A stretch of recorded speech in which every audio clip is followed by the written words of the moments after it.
Thank you very much, Mr Benton, and I would also like to say it's a pleasure to serve under your chairmanship. And I would also like to begin by congratulating my honourable friend for Orkney and Shetland for getting this debate onto the agenda, but also with the way that he opened it. He is hugely knowledgeable on this subject. He has a strong record of campaigning on this issue around the world, and I know that partly because he is my colleague and we have discussed these issues, but also partly because, like him, I'm a member of Amnesty International, and when that magazine pops through the letterbox every few months, difficult as I often personally find it to read because of the horrors within, from time to time there is a piece about the work that my honourable friend has been doing on these important issues. I would also like to reiterate and add my voice to his congratulation of the Foreign Office and the Government for their work on this issue. It's, as he mentioned, sometimes rare that we are mostly in agreement in this House, but I think this is one of those issues where the vast majority of members come to the same conclusion, and it is good to know that our government takes forward these issues on the international stage. It is a timely debate to have, coming so shortly after the World Day Against the Death Penalty. Sadly, Mr Benton, it's also a timely debate because last Tuesday we had the news of the 3 Tibetans executed in Lhasa. And of course these executions punctuate our news media on a sadly regular basis. I think in some ways it can be said we're making progress in the international campaign to achieve global abolition, although there are worrying trends in some states. But I would point to the UN General Assembly resolution in 2008, where 106 countries voted in favour for a worldwide moratorium on executions and 46 against. And this was clearly progress on 2007, when 104 voted in favour with 54 against. So I think we should take some comfort and inspiration from that. I would also add that I think although global abolition must remain our ultimate goal, in the meantime we should also be doing all we can to seek a reduction in the number of executions which happen in countries around the world, and that's partly why the work of the very many organisations campaigning against the death penalty, particularly taking up individual cases to stop individual executions and reducing the numbers even by 1 in individual countries, has a huge value, and so I pay tribute to the work that is done. I think my honourable friend for Leeds North West very well set out the impact and the difference that can make on an individual basis, and of course I would congratulate him and his constituents' family and all that were involved in that successful case with happily a good outcome ultimately.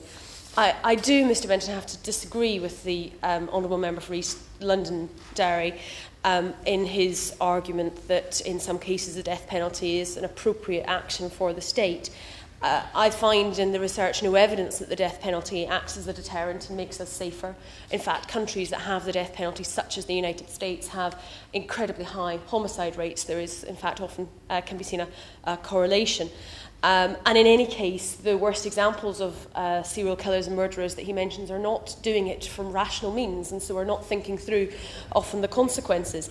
I do accept that there are some serial killers, some horrific cases where there is very little or no possibility of redemption, and but I would put to him that does not follow the only solution would be the death penalty, but true lifetime imprisonment could also keep society safe, and indeed in various cases, even in the UK, for example the case of Ian Brady, then that is ultimately what the decision has been. I will certainly give way. Camel. Just a simple question, and if we have lifetime imprisonment and the person who previously has been guilty of committing murder breaks out and commits it again, what then? All I would put in argument to that is that we do have incredibly high security places where these people are held, and this is not something which happens. And for those, first of all, there is a tiny minority of cases which even fall under the category that he was outlining. And given the extreme security that we have in those cases, I think that we're effectively talking in hypothetical terms in that scenario. I give way. I thank the Honourable Member for giving way. The member for Londonderry East has raised a scenario but has not given us any actual example of notorious serial killers who have either been released to go back and kill other people or who have escaped. He is giving us Hollywood fantasy scripts here. He has given us no concrete examples.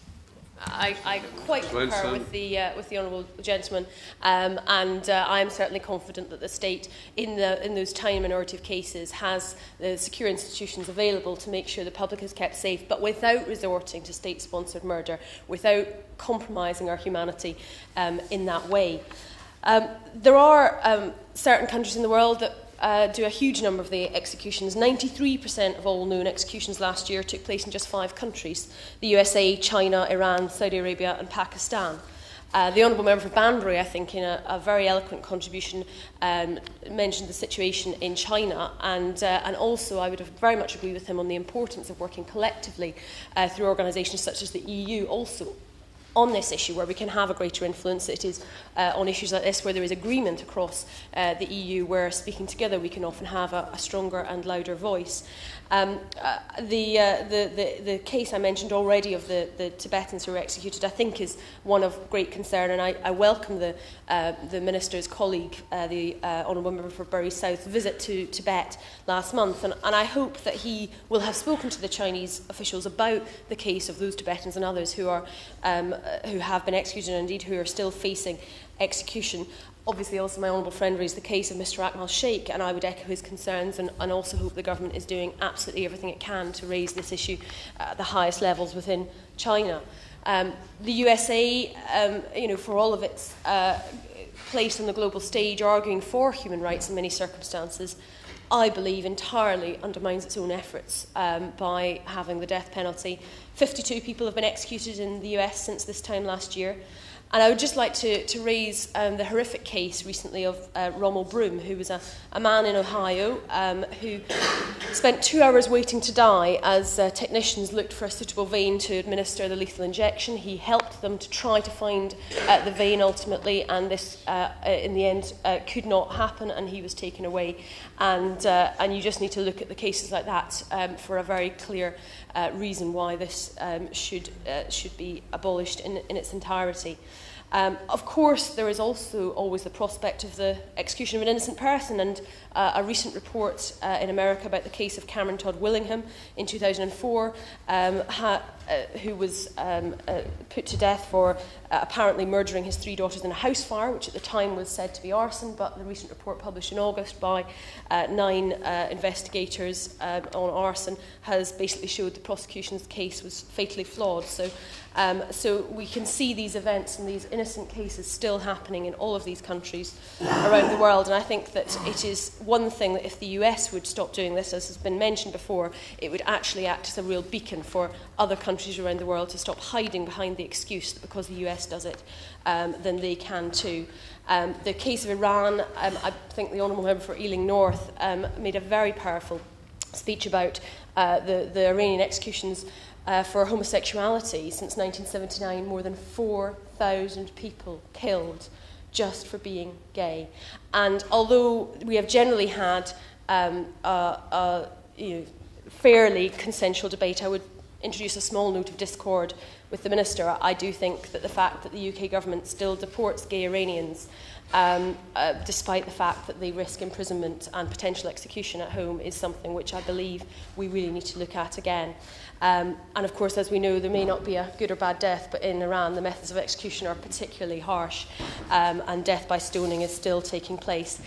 In summary, Mr Benton, there are myriad of reasons why the death penalty is wrong. There is the moral case, there is the human rights case, and there is the, I believe, absolutely unanswerable case that mistakes will be made. People are human, and mistakes happen in our criminal justice system, and therefore the state will murder innocent people if there is a death penalty.